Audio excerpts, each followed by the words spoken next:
Hello everyone, it is me, Pui, and I'm back again to do the long-requested replay analysis of Panda Jar, the deck that I took to PWCQ27. I went 3-2, just shy of top 8 with an unfortunate end we'll be seeing today. I just thought these games were cool. I beat AJT, had a close one with Ghost Rider. I think that going through the thought process of a lot of these games is pretty important because the deck seems like it's straightforward and parts of it are, but it can be kind of difficult and to figure out some of the small nuances of siding matchup to matchup. It's not just direct 15 to 15 every single time, and I kind of discovered some stuff between some of the games. It's also worth saying, you'll see in these matches that I'm pretty sure that if I just played better, I could have won this event. I said this in the other video, seeing that Warrior won and it was a Warrior Mirror in top 2, that is a very, very hard matchup for this deck, but with the Panda stuff and the swaps, I think it's easier than normal Empty Jar.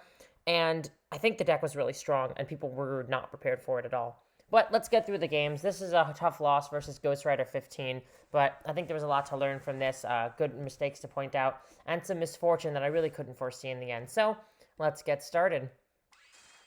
He does end up going first. And we get this hand as a start. Now, I actually have not seen these matches in a while. I actually recorded this exact video to show you guys when I remembered the matches fresh in my mind, then went to editing, realized that there was no audio because I turned off my mic, briefly became the Joker, and then scrapped all the footage. So since then, I haven't actually taken a look at any of these replays, which is fun because we get to go through them from my actual initial perspective. So let's see how Ghosty starts the match. Pretty simple T-set on the Spy.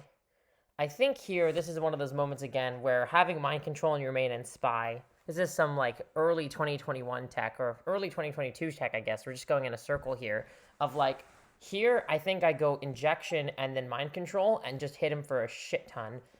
Fully aware that, that set's probably a jar, which it wasn't. Remember this. I think I assumed it was a jar, and I didn't even care if it was a break since I still had a Stein in reserve and I still had all my burn. But I kind of want to just get that Spy out of the way, hit him with his own Spy, and maybe hit him for a huge amount with Lily, because that probably would have been game over if it had worked. So I risked it for the biscuit here. It was indeed a Spy, so we got that value there, and it's also a body. He does indeed get to kill the Lily, so I just set the barrel here and pass back. He ends up crashing Spies. I don't know if he realized what the matchup was by now, but I guess if he's seeing a Lily from me, he must have. In this situation, since I have all my life still because he used an upstart, this is the second moment where I tried to, go for it. I believe that if I were to flip Secret Barrel here, then Snatch Steal and go Cyberstein and then Oz, that was exactly 6,900 damage. Nice. So I almost did that in this situation, but I was scared of another break. I decided to go for it again because the hand didn't really have much of a long game here, and he was kind of showing some weakness with how he was playing with the Spy Crash. I didn't really expect a Chaos Monster in this situation, but he happened to have Torrential, which is probably the absolute worst thing to happen. The thing about this deck is I still don't even feel out of it, even if I say that my long game's bad. I don't see him killing me anytime soon. Certainly not with the 2 sweepers. He upstarts again, so he ends up giving me back some life. And I'm kind of just cruising. I just have a feeling this deck still has a capability to just, find it in the end, even at this stage. Ends up going single upstart, and he gives me this fella here. Brain, please. Sork. It's a Sork. He gives me a Sork. So I end up booking down and snatching, which is what I expected. What I did not expect was a knock there. I think there was, another near-lethal shot. Here, he's got 2 Solemns and a book set. And I end up going Heavy Storm to try to bait out the Solemn, and he makes the best possible move of letting both of the Solemns go and booking the Sork, which I can't think of a better thing for him to have done here. I end up just chaining the barrel. It's all I can do. And now, instead of having, basically lethal again, I have to Crash Rat and then Snatch Steal in main 2. But instead what I do, so instead I decide to let him hit my guy, because I don't think he's going to be able to hit over it with another monster and then banish. So the idea was to have him hit over the rat with a Sork, go get another rat then, and then I could do Snatch and attack with both of them at the same time for a pretty decent board. And it's very worth saying that he's dodged lethal, I think 3 times now. Really good player. I really respect Ghost Rider a lot, so shoutouts to him. Here, I think I have no choice. Right, so he ends up doing that there, which is unfortunate, because even if it's dealing the damage, I kind of wanted the rat for the long game, especially if he can loop that serpent. I kind of need a second attacker to keep attacking. So here he goes Spy. Both of the spies are already gone because of the mind control thing earlier. And then he ends up getting back the Sork, and I don't recover from this, because he's just going to hit me twice.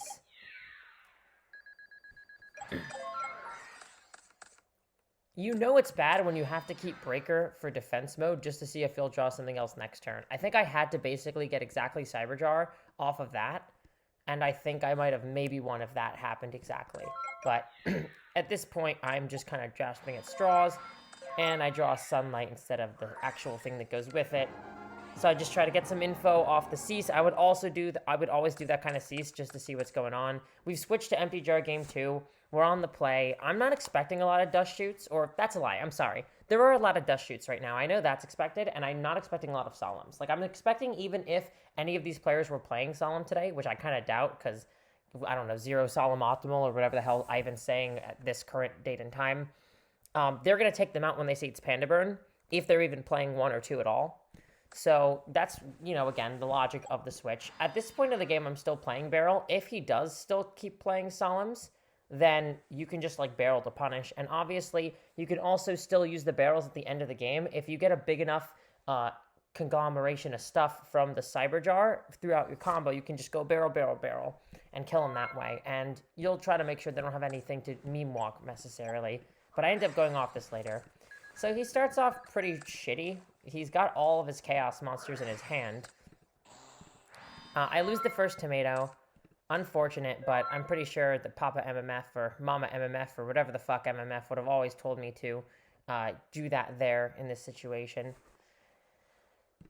Hand is pretty slow, but at the very least, I do have the reload. So I think at the speed he's going, I'm probably going to keep just holding on and doing the reload. But then we find Graceful. Secret Barrel is a very nice thing to just dump away. So we do. And I end up going with that. Now we have 2 monsters here. But since we have the reload and we have a pretty stocked up hand, I am going for the reload for 6. And now I'm going to go for a card destruction for 6 next turn, since all of these cards theoretically are not needed for us to win the game. And the big thing to know about this matchup is, especially without the dust shoots or without the Solemns, he can't kill me. Until Thunder Dragon's in the graveyard, I'm not scared of randomly dying. And that is a very important thing to understand about this whole matchup.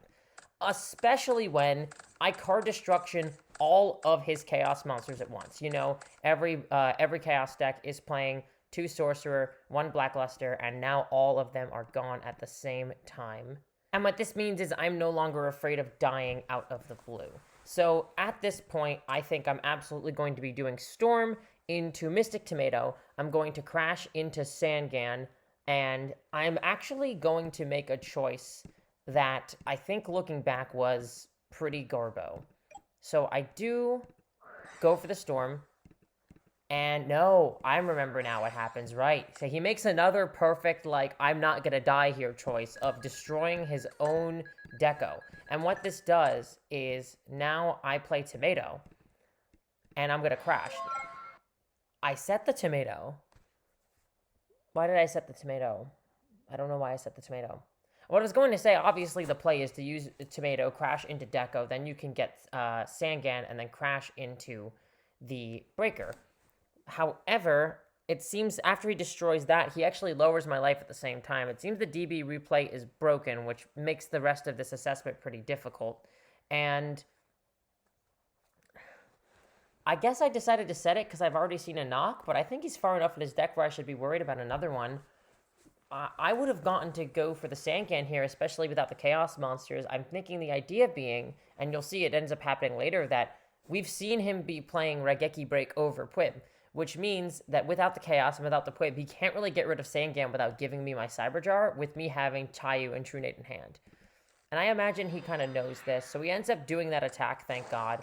And here, I'm trying to crash. He figures out what's going on, so I So he books down the Sangan. Now, this is a mistake. I actually could have gone for a game here. This is my first, I'd say, big mistake of the game. The other thing was, like, questionable. I'm not sure. This was a mistake. If I do True Nade beforehand, right? We already know he doesn't have Solemn. He doesn't have Chainables, except for Regeki Break, which is going to get me what I need.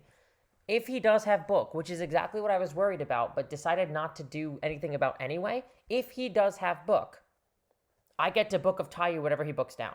Obviously, he can't book my Sangan. He only can book his Breaker. I Book of Taiyu that back up. I crash. I get what I need. I go off my combo. I already have Reproduction and Reload. So even if I'm going to go basically empty-handed and only get 5 more cards, I have already lost 4 of my traps, 3 of my monsters, including Cybertrap. That's 4 of my monsters. So the rest of the deck is mostly spells. I should have probably been able to go off here, and it was a mistake not to just do the True Nade into the Taiyu. So that was mistake number 1. Now, I know he still can't actually get rid of this, which is great. Then I end up getting a Pot of Greed. And this was another big juncture where there was too much to do. So I actually got a slow play warning from how long I took trying to figure out what to do here. And I realized he had so many monsters, I couldn't figure out exactly what to be done. Looking at it now, I think I was worried about passing to my turn, still having the Cyber Jar in hand, especially if I would, keep his sets, because this isn't it's a True Nade and not a Heavy Storm. So the potential play of using Rat, Swap, and then attack over Sangan, I didn't want to do that because I wanted to make sure that I could actually get this done on this turn. And all I was trying to do was see if this set right here, which you can see as Tsukiyomi, if this set right here was a Deco or Spy, which was pretty likely at this point of the game, I could now use the Book of Taiyu and do the play. So I missed the actual real play. This is my second attempt, and it was also not good. And so to my absolute horror, I played this book. He puts it up. He puts it right back down. And then I just start attacking over his guys to put on some pressure because I don't want to die. He gets Nobleman, so now his Sook is live, and I knew that that might be the case. I had a feeling that was Faith, and this is why I tried to go for something this turn. But what I end up doing is stealing Sook here, so he can't Sook down Monster and then use Nobleman. The potential play here is attack into my Sook, but no, I have the choice.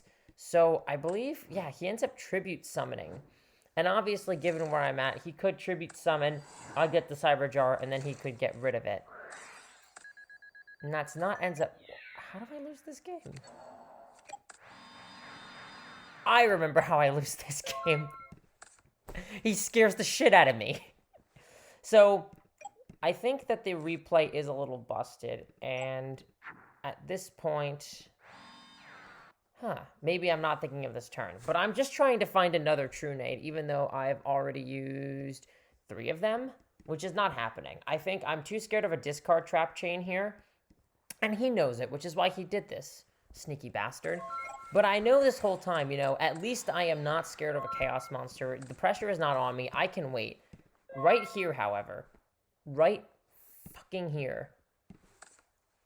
No, it's not here either. Okay. So I still have more time. This is another turn where I could have gone for this. Very, very clearly, I have just so much time. And I could have risked it. Then I find the Shallow Grave, and now this is the turn, out of all of the turns, where even if he has a first Regeki Break, it doesn't fucking matter, because I can just Shallow Grave and then Book of Taiyu, and our decks are so small, and I've got the reproduction that it's going to work. But again, I'm still thinking, I'm not going to die this turn, I can keep waiting. I can get a critical mass a little longer to keep trying to play through all this stuff. And so... what ends up happening when I'm at 3,900 life points is he plays a third Sorcerer. That's right. This is the day that he decided to play a third Sorcerer of all days.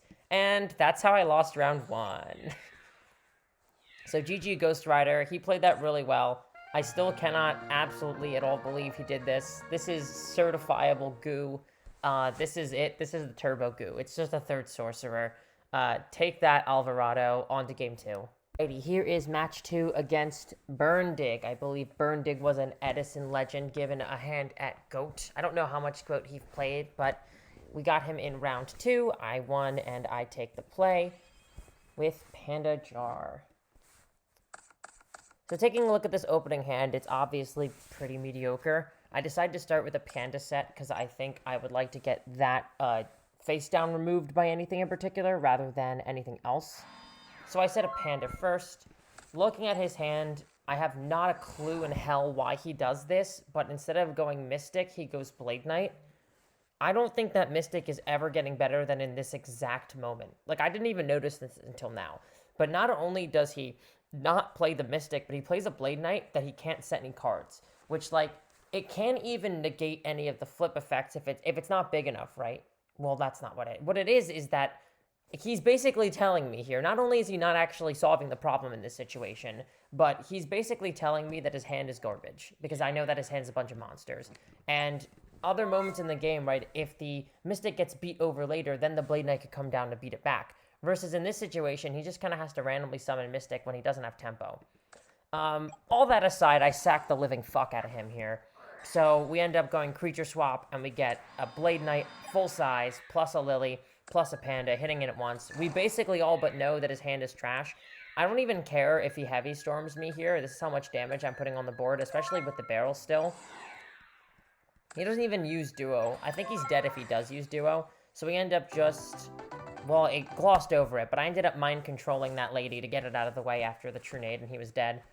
Game 2 is honestly kind of embarrassing. We're going to go through it nonetheless, but I think it really showcases one of the only real problems with this deck, besides, I guess, the predictability. Though, again, Burndig theoretically has access to my film, and I'm going to win this match anyway. I decide not to switch here, A, because I'm on the draw, B, because he'd be expecting it, and I want to see if any of those anti-empty jar cards can be capitalized on. C, he didn't even see any of the burn, so if he didn't watch any of the replays in the first place, maybe he didn't side for burn. So there's all sorts of reasons why he could make wrong choices if I don't side for empty jar here, so I decided to go with that. You can see that he's got Walk, Mobius, and the Dust Tornado, so he is sided for the burn matchup. Those cards do end up coming in handy in the end. So perhaps maybe that switch was the right idea. Nonetheless, however, I think this game starts off pretty okay for me. I go for the 2-for-1 here, I believe. Yep. Like, again, this deck kind of does a little more scrapping and tussling than your average Panda deck. It's not all about the burn damage. There are some card advantage moments. So just a straight up 2-for-1 at this stage of the game felt good, especially with the Lily. So he goes Virus, and then proceeds to set. Here I decide, especially with this Premature Burial, this was a strange choice I made. I'm up cards. I've got a Lily. I've got a Premature Burial. The only thing I really care about him setting right now is removal for the Lily, and my weird logic was that if I Heavy Storm this, it's a 1-for-1 while I'm ahead, and then that gives me a 1-for-0 off the Lily, and then if he kills the Lily, I can bring it back later. So if he has some future set like a Sakuretsu Armor or a Mirror Force, I don't care as much. I don't know how I feel about this choice in the long run, but it does put me in a good position for a great deal of the game. So getting that other free hit here. Then he ends up drawing the Saku, so it kind of ends up going exactly as drafted. Hits me there, Saku's. I end up setting a monster here. Seeing that the lady's gone already, I don't know how I feel. So he does draw the Breaker. And so he does a Breaker on nothing, which is what that barrel was for. But then he has the knock, and he hits me. And what this hit does is it brings me to exactly 28, which I was not expecting. So, not the end of the world, but it does actually shut off my entire Lily play, and it would have worked. But I did draw Spy. Spy good, especially when the knock's just been used. And basically, I get to set on the Spy for a great deal of time, as you would on your average aggressive deck. At this position, I go for a weird play of going for Panda into the Nobleman of Crossout, where I make sure to keep his Breaker alive just long enough for the Panda to be able to kill it. I think I had a feeling he had Mobius, which is why he was playing the way he does, and I just wanted to make sure he couldn't play it at all. So I then use the Nobleman, and you'll notice here, right, if he doesn't top deck something super good, I'm probably going to just kill him. Let me do the math here. 800, that's 2,000, plus 3,200, and then we can get Rat for like 48, and we can normal summon. So I can kill him if that set isn't good. Not that I would probably disrespect the set to that extent, because I didn't know it was Walk, but he needs something good. And what he ends up drawing is a Snatch Steal, which of course turns on his Mobius exactly when he needs it to. There goes that. But at least I have the jars. Looking at this position, there is an option to book over and kill the Mobius. However, I'm still on Panda Burn Brain, which is that I have 2 jars. Why would I do any of that? Now, I am at card advantage, so using these jars isn't necessarily great. However, if I have both the jars and either one of them resolves, or if perhaps both of them resolve, I should have the burn necessary, is what you'd think in a normal burn deck, but you'll see it's not the case in this game. So I ended up just going for the set. He even gives me, like, the bonus double-double here of letting me book down the Morphing Jar again. So I set both my cards, set the, flip the Morphing Jar, set the book, set the Mind Control, draw my 5, he draws his. And you see this hand doesn't really make lethal. So I think here for a long time. And let's see what I would do taking a look at it now. I don't think I'd change my play here. I think I still would want to do my rat and swap. And theoretically, I still have a decent long game, even if this Mystic Walk does end up happening, but I guess I wasn't expecting it somehow. And I don't know why, because looking back, maybe I was expecting it to be a Saku, seeing how I hadn't attacked in a while, or maybe a Mirror Force or even a Torrential. But the swap play is pretty good, nonetheless, and was going to deal to lead to a lot of damage. I think it would be 1,000, so it'd be 2,400 once you get the rat, and then this would be 31? I think 3,100. But unfortunately, he does have the walk. So he was fully siding for the burn, which is also very worth saying here. We've now been hit with, that's 2 side cards that hurt us pretty bad. And I also realized after this, because just like me now, me then forgot, I already set that Cyber Jar this turn. So my play, my fantastic, wonderful play, is attack with Morphing Jar. Isn't it fantastic? Don't you love it? Make myself completely vulnerable to heavy there. I think the logic was that I didn't super care, especially because I had the Desert Sunlight. So there's a potential to go like plus 10, but I think more likely if I do that on my turn or on his turn when I have 1,500 life points, I'm gonna die. So I just book this down and kind of see what he does. And that was a pretty poor choice, because I didn't really necessarily have to do this. Then he gets the Lone Blade Knight. He plays the swords, which triggers the Cyber Jar on his turn, which is very good because he's still playing Solemn. I'd say with this configuration, playing Solemn makes a lot of sense. I see the walk. I'm pretty sure I'm going to lose here, especially after that second jar. You'll notice that out of all of that, I only drew 1 burn card then and 1 bird card later. I am playing 5. Plus the ring, which I can't even use at this point. So I just didn't really find the burn here when I needed it, which is annoying. And then there's the 3rd sideboard card. So perhaps the switch wasn't right here, but I think all in all, this game was kind of lost the moment I flipped the jar too early, and then sort of the shoddy play. The siding came in, but none of that mattered because in game 3, I draw this hand.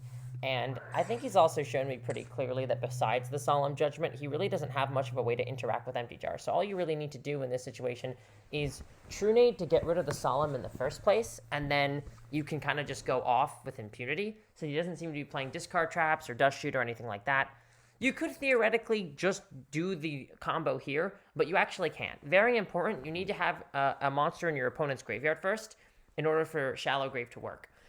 So what I'm going to do is basically toy with him for a bit since I haven't seen Dust Shoot. I just set this tomato for the fuck of it, just to make him summon anything. Now I can technically go off. I decide to wait a little longer, try to thin my deck out of a couple of monsters just to make it even easier. So we crash Sandgans here, and I go and get a tomato after he gets... Oh no, I get Morphing Jar, obviously. So now I'm actually Dust Shoot proof at this point, even if he does somehow find it. But he doesn't, and I book... and we just go off.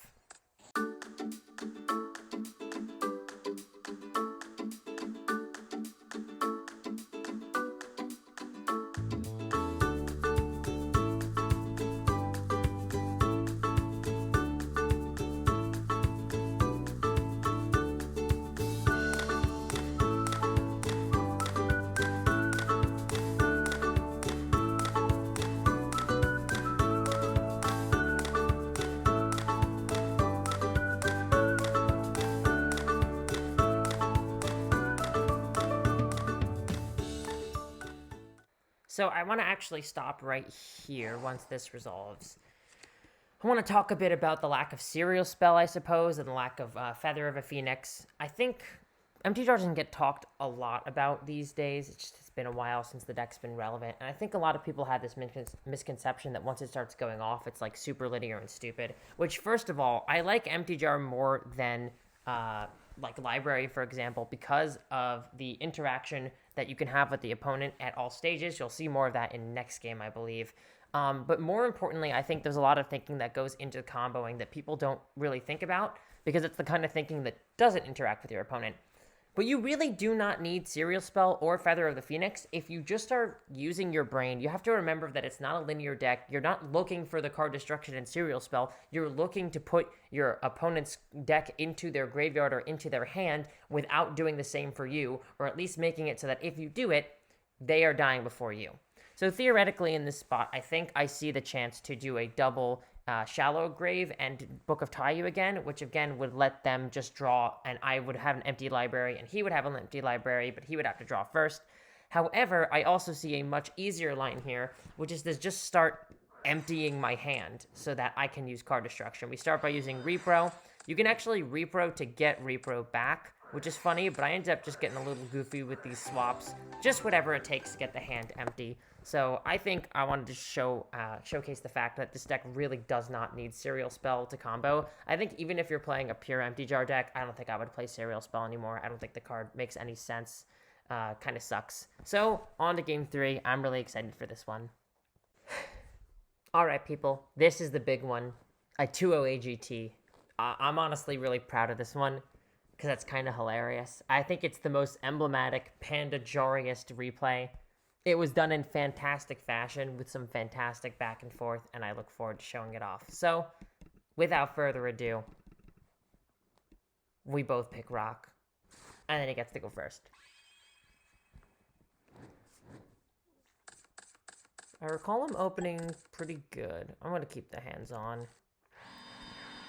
Yeah. Take it back. Okay, so he opens with like a pretty big fortress of stuff. And then he dust shoots a hand where I don't really care about dust shoot. You'll see that, I don't know, our hands kind of have a surprising amount of longevity to them. Besides the trio. Asterisk. I don't know why he ends up drawing there. But nonetheless, we end up going for a simple swap play. Which is why, because he wanted to have another potential choice for his Pwib. So he ends up blowing me out a little bit by blocking my swap with Pwib, but I'm perfectly happy to get Mystic Tomato later, especially at the pace he's ended up going here. So he flips summons, he draws a card, he plays Kaiku, and it's perfectly possible...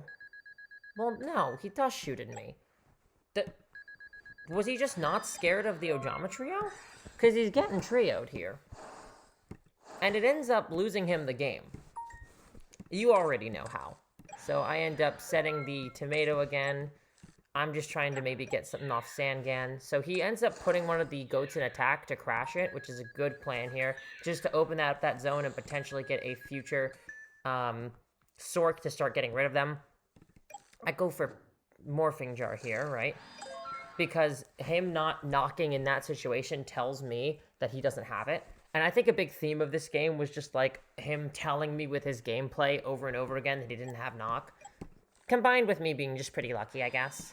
So I set. Now I've got the Sunlight as a backup. So I could potentially, you know, Sunlight as a response to a Pwib. Now, theoretically, it was kind of garbage to do what I did next, which is to just Sunlight now. I think I just wanted to not let him use all of his sets, even though one of them could have been the Pwib, and I could have potentially chained the Sunlight to the Pwib. Which would have also, I think, how that works is it will go back on top, but the flip effect will already have activated in accordance with Goat Rule 9. So you'll just end up drawing the jar. To be fair, I don't want to draw a jar, but also he can just chain another Pwib. So all in all, it might just have been a garbage plan. Nonetheless, it does go through, and I do get my Morphing Jar. It also means that if I book Jar, I can flip summon it for real on my turn, though I think Sunlight lets me do that anyway, so maybe that's not much of a reasoning. I get Pot of Greed. You already see a Ring of Destruction and Ojama Trio here, plus a Giant Trunade, so if you can't tell what's coming already, I don't really know what's going on in your brain. Welcome to 2021. It's happening, folks. Look at his hand. What can he even do about it? He's just hopelessly... That actually helped him, because that made it a lot harder. However, I know that that's his only one book in the deck. I just know AJT's list. I believe most Turbo players are only playing one book right now. And so that tells me basically that I'm kind of safe to do a Ring of Destruction just in his standby and not get booked down and blown out. Because if he books it down, his hand is eventually going to overwhelm here. Mine is mediocre except for an Ojamalak, which is what I end up doing. So we crash right here. We get the Panda. We attack over that. Deals 1800, deal another 1800 here, and then we trio. And at 3100 life, he doesn't have the option to crash. I'm a Panda sitting in front of a bunch of Ojamas. It doesn't get better than this. We have no rush whatsoever. He's not playing Regeki Break. The only thing he can find is Ring of Destruction, like, really, really quickly. That's the only thing. He's waiting for just Ring, and I'm waiting for basically anything in my deck. So at some point, he just starts trying to see if either of these is Cyber Jar. So he just straight up attacks into my Fence Vision monster, knowing that it's unlikely he finds the Ring in time. So then at that point, it'll be lethal if I attack with just Rat. So I change the Panda into defense, knowing that the Mirror Force is there. Now I'll probably have a safe attack next turn, that or just a Pwib, which is not a problem. And knowing that he is completely fucked, he tries this once again, even though if he Cyber Jarred here, he'd still die. So he basically just gets the info that I am playing the Spy, which moves us on to a crazy game 2. I again decide to stay the burn, but there's a twist at the end, you'll see. This was an absolutely awesome game. We played through some crazy hate and got some crazy results done. This hand is absolutely wonderful. We've got basically every kind of removal we need. We've got the advantage. We've got the beat sticks. I'm feeling really good about this out of what he could be doing, especially versus standard burn hate. He does end up setting kind of heavy, and he does end up setting the Assailant, which hurts a little bit here. I think, yeah, I try to go for the 2-for-1 here, but it's not really a 2-for-1. And this overall, looking back at it now, was kind of trash. I think just doing a Rat swap instead would have been pretty good, even if he has the Meme Walk. So I don't love what I'm doing here.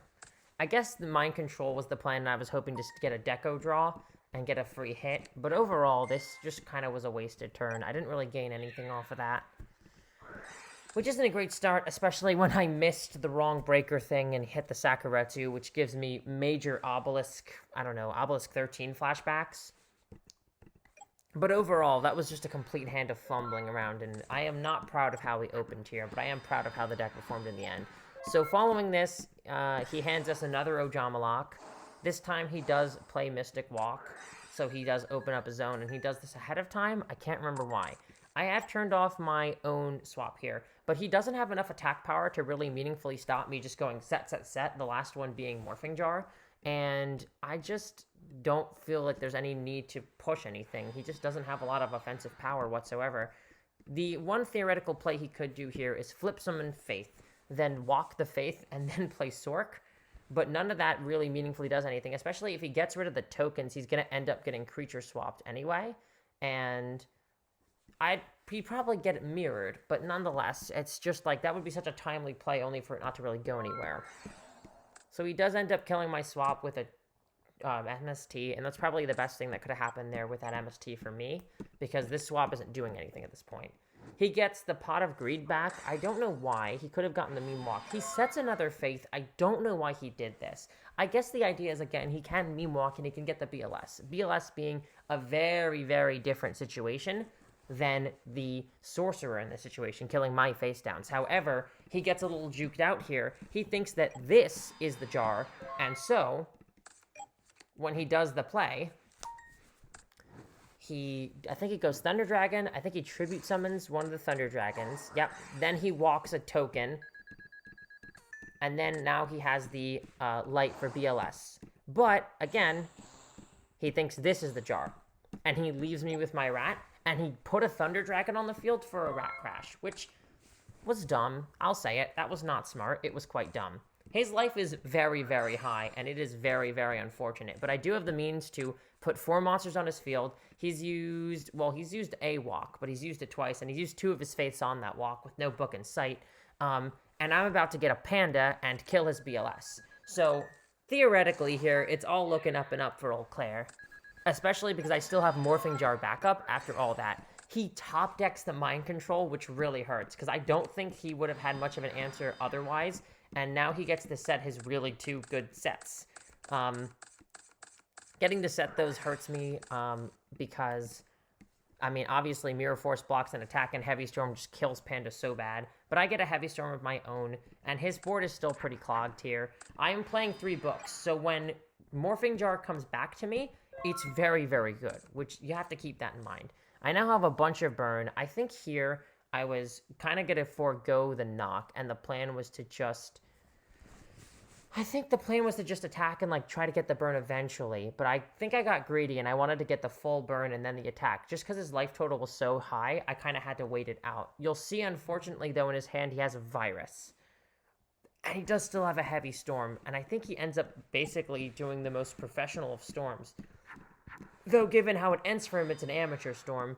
I don't know why I put the Panda in defense here. Perhaps I wanted to make him actually play something else to attack over the Panda with, but I don't really want the Panda to die here. I think I just was expecting him to have a Battle Trap, especially after having seen the Saku. It could be Saku, it could be Mirror. I want to make him use Quip if he has it, and I want to make him not able to... I don't know. I don't know why I turned this here. That one's puzzling to me. So it's always nice to learn from your own replays while you're looking back at them. He finds the Serpent to go with the Virus, because of course he does. That is absolutely a very big course here. He's going to go for a big board clearing play, if I'm not mistaken. Yeah, so he goes heavy. I go both my burn traps, and he has the rain to get rid of the Ojama, which scams me out of 700 damage, which just doesn't feel great. But nonetheless, so he takes his 300, and then he takes his 1500, and then he takes his 2200. So now he's back at a normal person life total, which is great, because I've already played through a walk at this point, and we're not too off on cards. But he ends up doing this. And he ends up doing this. And losing the Panda there didn't feel great.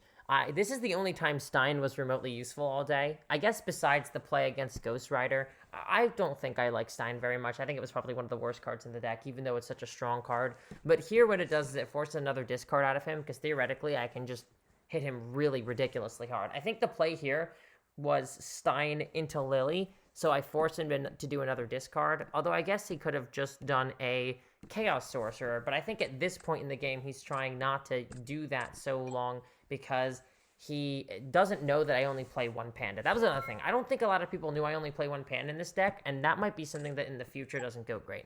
I draw Grace just in time. We find Jar and Sunlight at the same time, which is absolutely fantastic. We still have the choice of Rat and Lily, so we go for the Rat, and we do the Lily Crash, since it doesn't really give him much of an option here, along with the Thunder Dragon, because I can just hit over that next.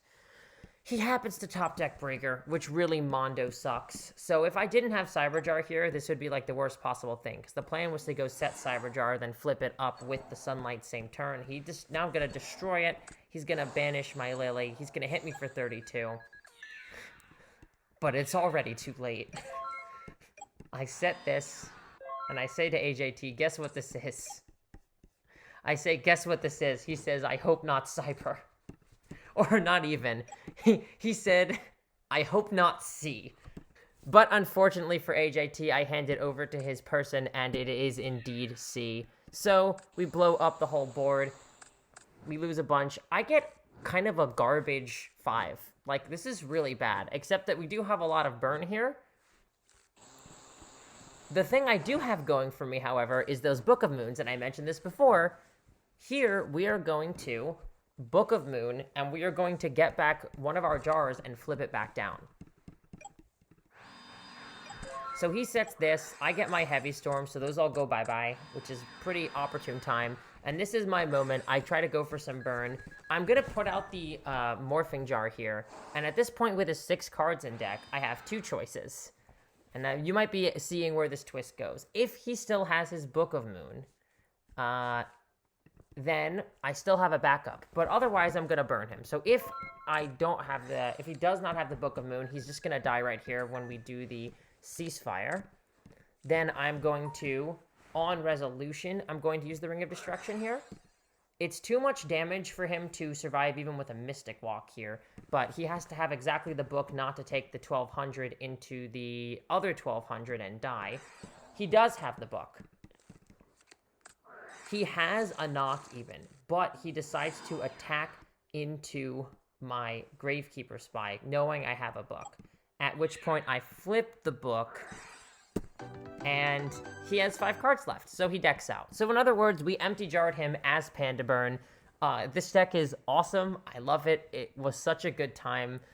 Such a sneaky bastard of a deck. We won through knock by decking him out, but also we almost did burn him at the same time. So yeah, GG AJT, and on to the next. We're playing against my dear teammate Dimitri, aka Insidious, aka Mr. Top 4 at Worlds, 3rd at Worlds? I don't know. He's awesome. Shout out to Damage Step. This is another really good match. I think shows off a lot of the power of the deck. So we are going into game 1. Dimitri is someone who I've tested a lot of Panda Burn with long ago, and was someone who at least back then was like pretty susceptible to it. Just kind of got himself locked, was using goats against this deck, a lot of stuff that is really not so good.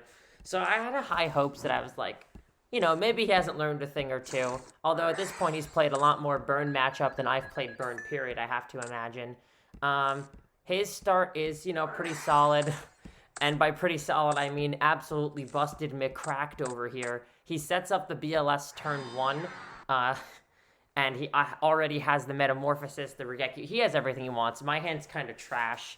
I'm just trying to, like, chug along. But, like, I've already accepted also that if he's playing Chaos Control like he thinks, that my time to shine is really going to be in game 2. Even if Panda Burn theoretically has a good control matchup, you know, these trap-based controls, especially if he's playing the breaks, which he seems to be playing, is a lot worse for us.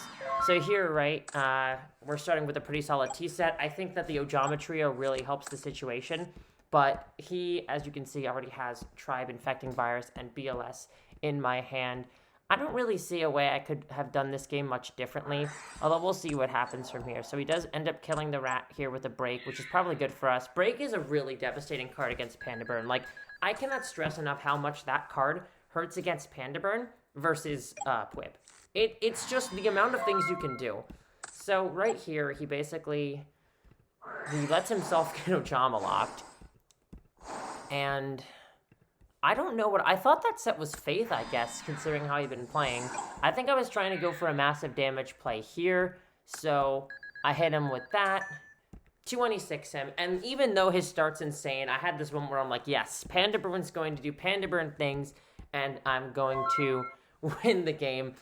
This man says, don't remember seeing that in the replay. He watched the film and somehow still wasn't expecting all of this. Which again, I would like to stress again, people were like watching this deck, no one's not knowing what's going on here, they just are still losing anyway. However, he proceeds to go BLS.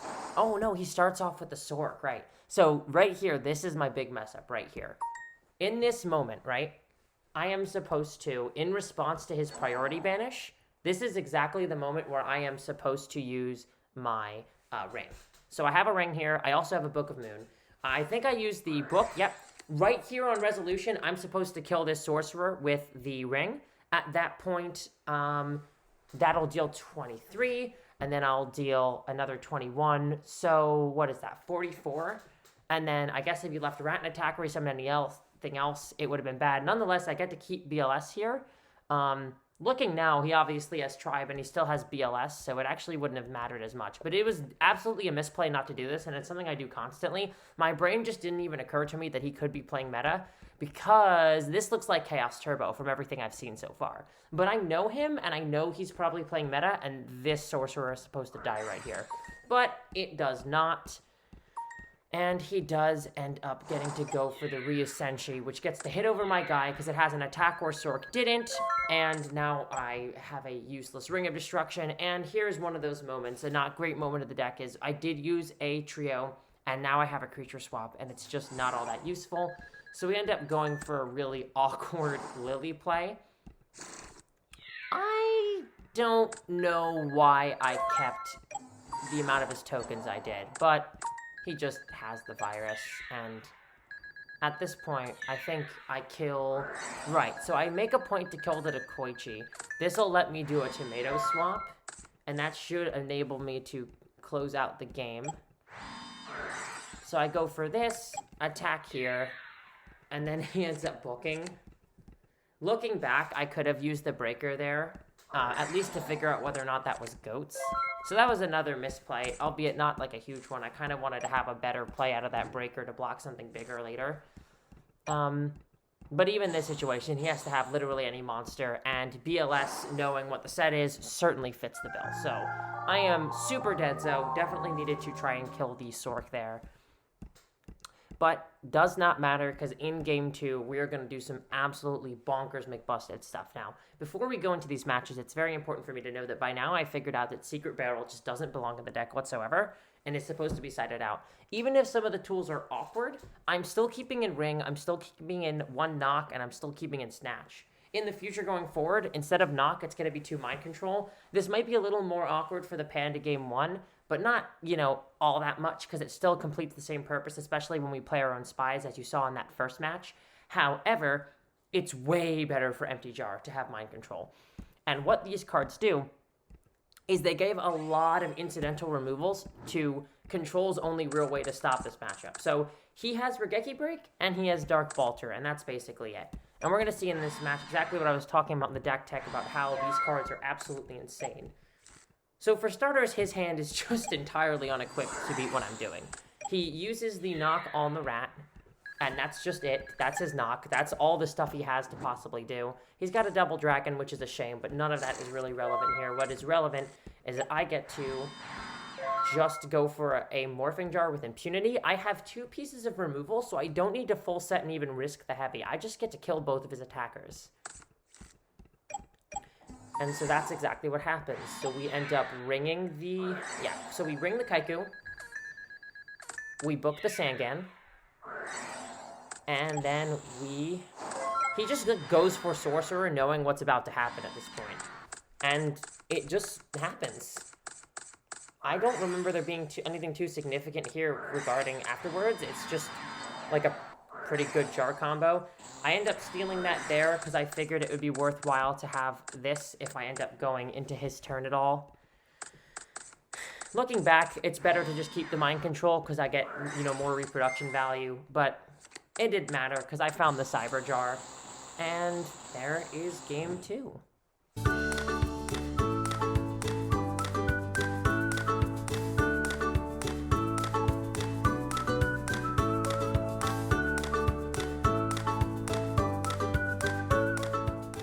Here, we get to see that brief moment of using the swap as an extra book of Taiyu, which is really fantastic. It really helps extend plays without using essentially a do-nothing card like Feather the Phoenix.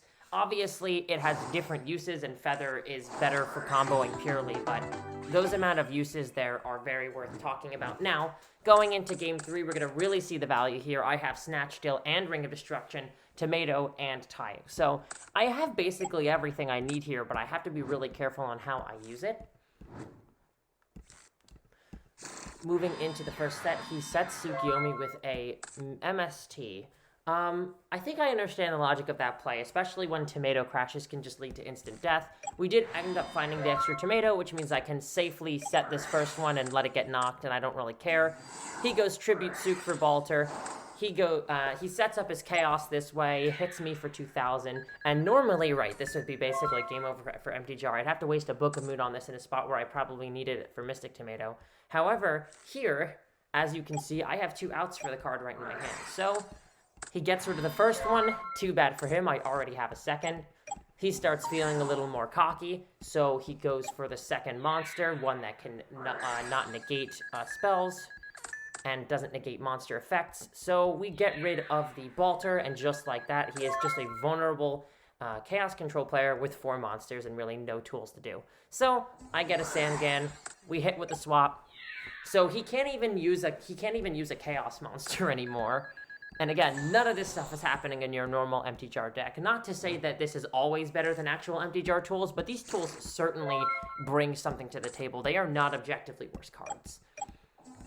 He summons Monkey, he hits over, and I say Monkey Ring is a sack. That's basically all he can have, but he doesn't, and we go for it.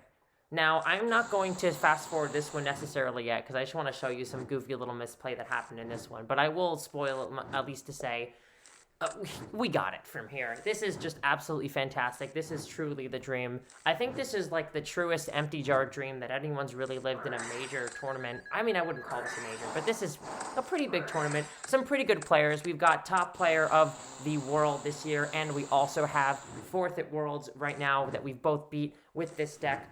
This is the closest anyone's gotten to doing that with the empty jar, and since Worlds of 2020, which is a whole 2 years ago. And it felt really great to get the chance to play this deck at a high level and succeed with it again.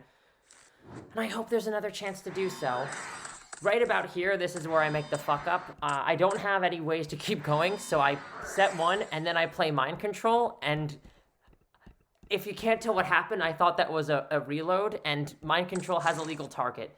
So I then proceed to have a long conversation with head judge Ivan. Shout out to Ivan. I think he did a fantastic job. Some of the best judging job I've seen in a long time. I have to add all the cards back manually, resolve the Mind Control, and then still use the reload at -1.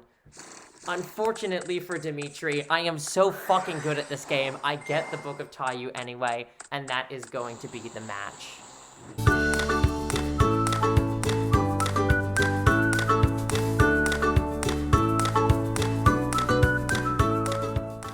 Okay, so this is the final round I played. I played against Haston, or Heiston. I don't know how it's supposed to be pronounced. I scouted ahead. I know he's on Earth aggro. Last match, I put the hand on for Dimitri so you could see what was going on. I don't know why I did that. That was just a mistake, but we're going to go closed hand again so we can really get a real-time sort of experience of what's going on, unless we need to check something. I think this deck has an absolutely fantastic matchup against Earth aggro. I think a lot of the things that Earth aggro trades with Warrior to be a better deck than Warrior in the Warrior matchup, and also just to sort of romp over Chaos Turbo, are also a lot of the things that make, like, Warrior the brew killer.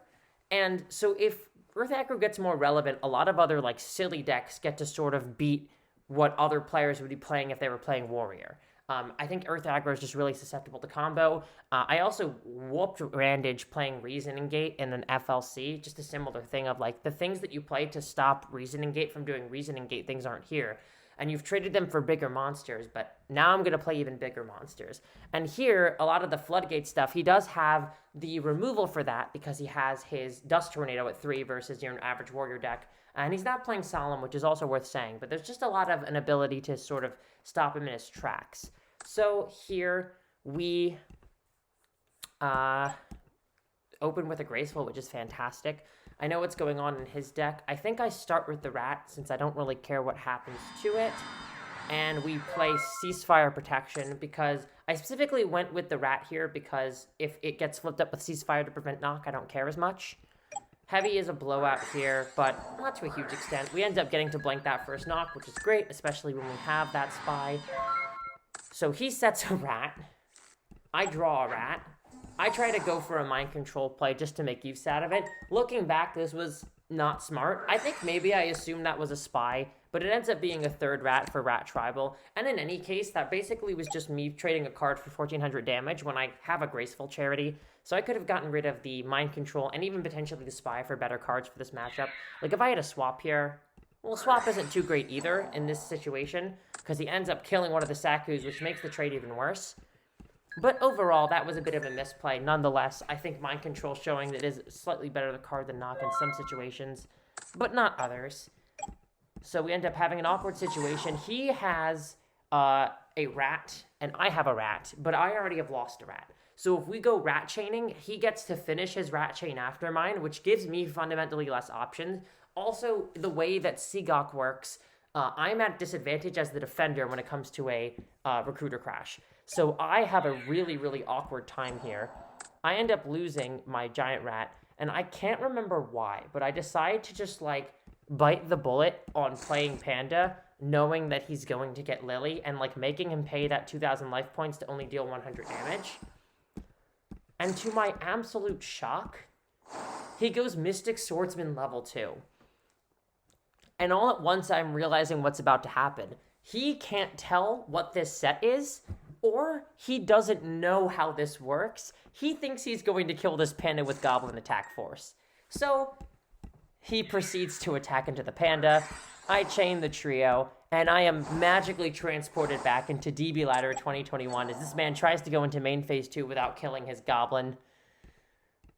And I have to notify the head judge to let this player know what's just happened. So he takes 1,000 damage, and now he's stuck with a Mystic Swordsman level 2 facing down a panda, which is absolutely horrifying. At the very least, he blanks this Gravekeeper Spy in hand. This Snatch Shield isn't looking too good at this stage of the game either, which is great because we have a Graceful Charity to get rid of both of them.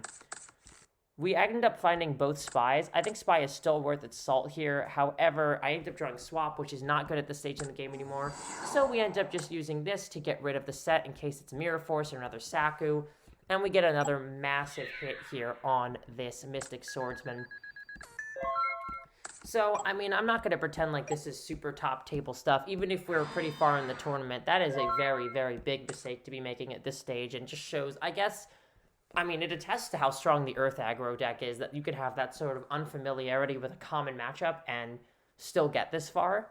And this isn't any shade towards Haston, but nonetheless, I mean, I think it shows a lot about the matchup versus Earth aggro, and I wasn't even playing too great, so he ends up ringing here on my panda, which is just a godsend. Right here at this stage of the game, I make another mistake, which is going straight to main 2. So you'll see here, he's got 3 Ojamas. Each one deals 300 damage to him. He has 900 life. That's some pretty simple math. This is the part of the game where I'm supposed to be attacking the Ojamas. And I don't notice it here. It's a little nonsense. I miscalculated my panda real quick. But in any case, I'm supposed to be hitting these Ojamas, and I don't. So what kind of testing? This is just not top table stuff. I'm not even playing all that sharp. And that's my point. This deck is super strong, and I really think that a better player would have done a better job today. So at this point, I do start hitting the tokens. I have a chance to get there. He can't even really attack my guy. I have a Snatch Shield and a Book of Moon. So eventually, these tokens are all going to die. I don't use it there. Right. So I end up going Morphing Jar set. Why not?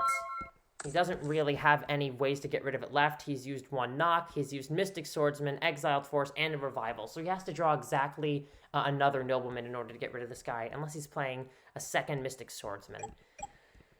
Which doesn't seem to be the case, so we get to draw 5 cards here while he's at 600 life, and that just about wraps things up.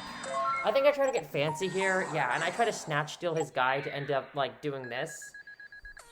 Try to go for a game. He ends up destroying this in response, so I book it down just to not even have to worry about that. I don't even want to use any of my cards if I don't have to. Once he plays this giant lot of stuff and gets rid of my whole board, I think at this point I decide to just go for it in end phase in case either of those are solemn. I switched to Empty Jar because, again, I'm really not expecting too much. Well, I'm expecting Dust Shoot, perhaps, so I stay on burn on the draw. I forgot about that. So I didn't switch to Empty Jar, which, again, makes sense in this logic. Really, Dust Shoot is the thing.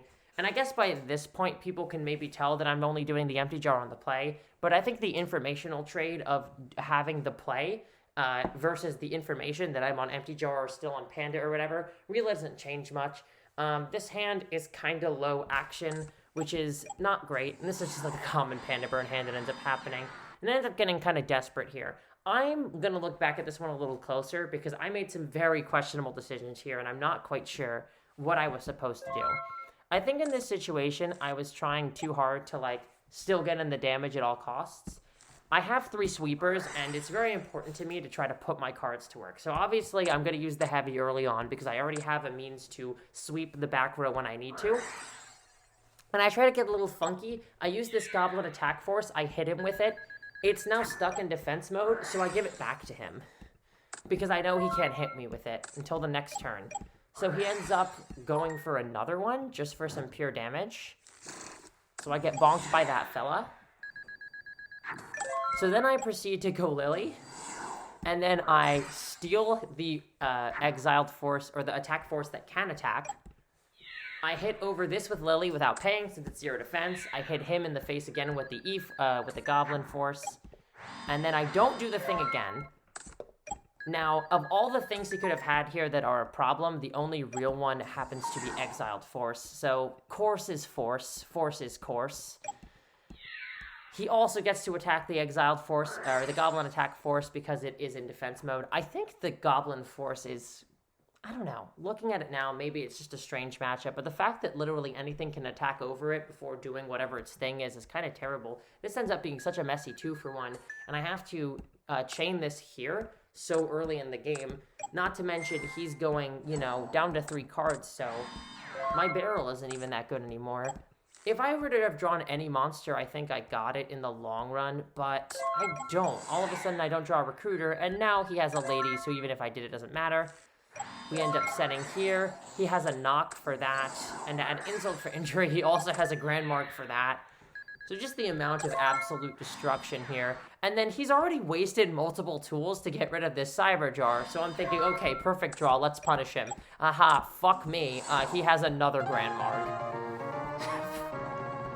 So what a fucking awful game and how that ended. I don't think I played the first phase of it too well. I think I could have saved those cards for better things, but the amount of answers he had in such good timing was really painful.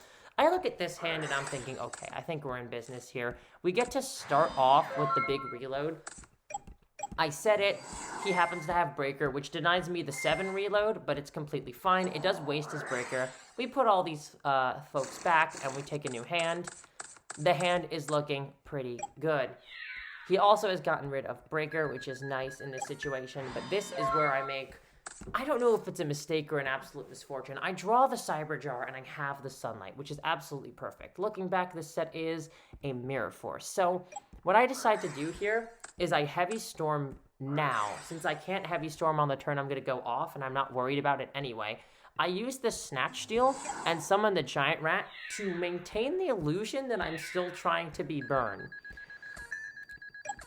Then I set this, since I'm not going to be doing it until the other turn. Looking back, maybe the play was just to set the Cyber Jar and then go for it, whether it's my turn or not. There are scenarios in Earth Aggro where, you know, he just summons 4 monsters and I die from that. But I don't think that's why I didn't do this. I think I just missed the line. I'm sitting here, and the only thing I'm thinking is, okay, I think I've got this game. As long as me playing 2 cards here hasn't made him play a Heavy Storm. And if he doesn't have Heavy Storm or doesn't decide to play Heavy Storm, then everything's fine. You already know where this is going by how I'm speaking. There's the fucking Storm, because of course there is. We put these both in defense. This guy doesn't even know that he can change that Breaker into attack mode. I just don't get hit by the Breaker here. He discards a knock. So I set the Cyber Jar. After mind controlling here to just get rid of this, which again is another reason why this card's just better than knock. So I end up killing that instead. Looking back, I think I was supposed to just, yeah, maybe I could have just discarded to kill them both instead. But I decided to go for the Morphing Jar really to try and draw this out. Now tell me at 4,800 life what 2 cards he could have right here to just end this game. Card number 1.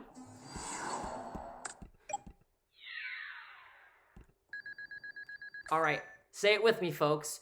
1, 2, 3. Ring of Destruction. And that was my run for PWCQ27. And by that, by honestly a somewhat newbie Earth Aggro player, but props to him nonetheless. I'm not trying to get salty about it. I'm playing an absolute ridiculous junk heap here. Just trying to make it work and just trying to have a good time. Nonetheless, though, I really want to say I think this deck was a lot stronger than I expected. I sort of just wanted to juke some people out and have a good time, but I felt surprisingly able to keep up with all sorts of strategies. This is absolutely meta-dependent. A lot of this stuff I don't think is going to work if people start going Solomon Dust Shoot at the same time, which is what I'm personally expecting to be coming next for Chaos Turbo. You know, you got to kind of look at what Chaos Turbo does in some weird cycles. They kind of just go in circles with themselves and just play the same, like, 3 cards or the same 3 traps over and over again and pretend they're revolutionizing the deck just to stay ahead of things. And so you kind of have to read where that's going, read how Warriors is responding to that, and build accordingly. But for this particular meta that we're in, and I think going forward at least for a little bit, this was absolutely fantastic. If Earth Aggro gets more prevalent, if Solemn gets less prevalent, then it's just really easy for an empty jar deck to really surprise, especially when you are doing it in the sideboard after burn, which has just a fantastic game 1. I think the burn that is here is playing some low quality cards, which at some points make for terrible top decks. And that's worth saying. Burn has some incredible top decks versus this more, aggressive aggro bomb burn of sorts. I guess you can just call it aggro bomb if you want, but please don't. But at the same time, it's really different and hard to play against, and you can't just expect it to be stalling. You can't expect to just have a bunch of spell and trap removal and call it a day. And you also can't expect for siding for it to go well because you're freaking Empty Jar in game 2. I want to say again that also just having creature swap and ring over, Serial Spell or over Feather of a Phoenix, your comboing gets really not that much harder. You can see I was clearly not having any issues with my combo offs. Even when I comboed with Morphing Jar over Cyber Jar, it was not an issue. However, it gives you a better ability to box with your opponent in the early game and kind of draw that game out, which I think there's worth a lot saying. You can see in the game with Ghost Rider, and even in this game versus Haston in game 1 or game 2, I think with just a little better play, this deck could have seen a lot of success. So once again, I hope you guys give it a try if you like it on the ladder, in some tournament if you're feeling a little feisty. Please leave a like, please subscribe, please share these vids with your friends. I'm really trying to get to 1,000 subscribers, get that sweet, sweet monetization. Please share with your friends as I'm trying to get that sweet, sweet monetization. And I hope you all have a lovely day. See you in the next one.